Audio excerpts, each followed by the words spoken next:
kotsi ya go šiišana mana tša mmele go bewa ge tekesi tše pedi di be di rwele bana le bašomi go ya Groblersdal ge di tla thulana le lori. Tekesi ye nngwe e be rwele barutwana ba sekolo.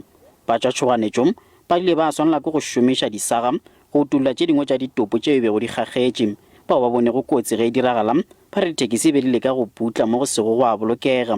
Mola tekesi e go gore gabotse ne nyarela oncoming traffic actually, as I said, for the first place. Then I thought I'm going make a sure of fellow I side the track I follow. Then I was two takes I get over a valley fiction in village. I get over a valley a million one accident I was two. Pamala Baba just Slavelom, Paratzela ya R579, e hloka go hlabolwa ka ge ba ka dikotsi tše dintši. Rona mambola ka eno shapo ba phone ile kwa pandemic kwa o shape.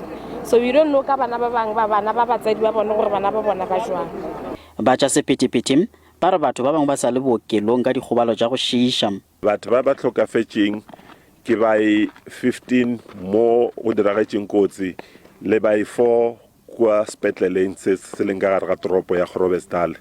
And then mo magareng a bona go na le baithuti ba Dynamic School by 6. Ke ka bokopana se re ka reportela go sona ga bjale.